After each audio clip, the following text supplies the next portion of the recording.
Operation സിന്ധുവിന്റെ ഭാഗമായി ഇറാനിൽ നിന്നും ഇസ്രായേലിൽ നിന്നും ഇന്ത്യൻ പൗരന്മാരെ ഒഴിപ്പിക്കുന്ന നടപടികൾ പുരോഗമിക്കുകയാണ്.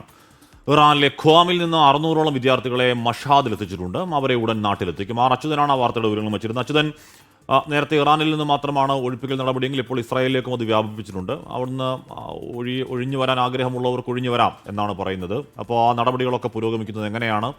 സമാധാനം പുലരാത്തിടത്തോളം കാലം ആ നടപടികൾ പ്രധാനമാണ്. Achuthan, good morning.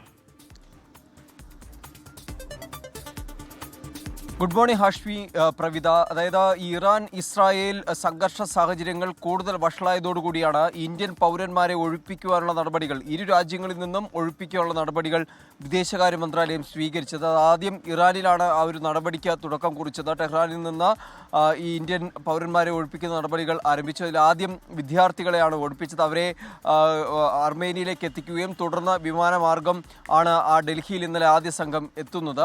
അവർ അവരുടെ ആശങ്കകൾ പ്രകടിപ്പിക്കുകയുണ്ടായി. ഹാഷ്മി സൂചിപ്പിച്ചതുപോലെ തന്നെ അവരുടെ ഭാവി സംബന്ധിച്ചുള്ള ഒരു ആശങ്ക അവിടെ നിലനിൽക്കുന്നുണ്ട് എന്നുള്ളതാണ്. ഇന്നലെ 600ഓളം വിദ്യാർത്ഥികളെയാണ് ഈ കോമിൽ നിന്ന് മഷ്ഹാദിൽ എത്തിച്ചിരിക്കുന്നത്. ഈ നിലവിൽ ഒഴിപ്പിച്ച 600ഓളം വിദ്യാർത്ഥികളെ കോമിലെ സുരക്ഷിത കേന്ദ്രത്തിലേക്കാണ് ആദ്യം മാറ്റിയത്. അവിടെ നിന്നാണ് ഇപ്പോൾ മഷ്ഹാദിൽ എത്തിച്ചിരിക്കുന്നത്. ഇനി അടുത്തത് ഇന്ത്യയിലേക്ക് മടക്കിക്കൊണ്ടുവരുന്ന നടപടികളായിരിക്കും ഇതിൻ്റെ ഭാഗമായി ഉണ്ടാവുക എന്നാണ് വിദേശകാര്യ മന്ത്രാലയം ഇതുമായി ബന്ധപ്പെട്ട് അറിയിച്ചിരിക്കുന്നത്. ഒപ്പം തുർക്ക്മെനിസ്ഥാൻ വഴിയും ഇന്ത്യൻ പൗരന്മാരെ ഒഴിപ്പിക്കുന്ന നടപടികൾ ഇപ്പോൾ പുരോഗമിക്കുന്നു എന്ന വിവരം കൂടി നമുക്ക് ലഭിക്കുന്നുണ്ട്.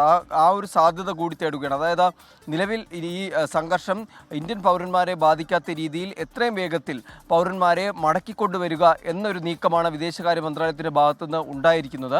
ഇസ്രായേലിലും സമാനമായ രീതിയിലുള്ള നടപടികൾ ഇതിനോടകം തന്നെ ആരംഭിച്ചിട്ടുണ്ട്. ഇന്നലെ വൈകിട്ട് അറിയിച്ചത് ഈ സ്വന്തം ഇഷ്ടപ്രകാരം മടങ്ങാൻ ആഗ്രഹിക്കുന്നവർ എത്രയും വേഗം ഈ എംബസിയുമായി ബന്ധപ്പെടാനാണ് അറിയിച്ചിരിക്കുന്നത്. അങ്ങനെ ഇസ്രായേലിലും നിലവിൽ ഈ തിരികെ കൊണ്ടുവരാനുള്ള നടപടികൾ ആരംഭിച്ചിട്ടുണ്ട്. വരുന്ന മണിക്കൂറുകളിൽ തന്നെ ഇതിനു വേണ്ടിയിട്ടുള്ള പ്രത്യേക വിമാനങ്ങൾ ക്രമീകരിച്ചുകൊണ്ടായിരിക്കും പൗരന്മാരെ മടക്കിക്കൊണ്ടുവരാനുള്ള നടപടികൾ സ്വീകരിക്കുക. ഇറാനിൽ ഏതാണ്ട് 6000ഓളം വിദ്യാർത്ഥികൾ ഉണ്ട് എന്നതാണ് വിദേശകാര്യ മന്ത്രാലയത്തിൻ്റെ ഒരു കണക്ക്. ഒപ്പം തന്നെ 10000ഓളം ഇന്ത്യൻ പൗരന്മാരുമുണ്ട്. എന്തായാലും വരുന്ന മണിക്കൂറുകളിൽ മടക്കിക്കൊണ്ടുവരാനുള്ള ദൗത്യം ഓപ്പറേഷൻ സിന്ധുവിൻ്റെ ഭാഗമായിട്ടുള്ള വിമാനങ്ങൾ ഇന്ത്യയിലേക്ക് എത്തും എന്നാണ് പ്രതീക്ഷിക്കുന്നത്. ഹാഷ്മി, പ്രവിത. അച്യുതനാണ് വാർത്തയുടെ വിവരങ്ങൾ നൽകിയത്. ഇറാനിൽ നിന്നും ഇസ്രായേലിൽ നിന്നും സംഘർഷം നിലനിൽക്കുന്ന രണ്ട് രാജ്യങ്ങളിൽ നിന്നും ഇന്ത്യക്കാർ ഒഴിഞ്ഞു വരണമെങ്കിൽ അവരെ ഒഴിപ്പിച്ച് സേഫായി എത്തിക്കാനുള്ള ശ്രമങ്ങളൊക്കെ തുടരുന്നുണ്ട്.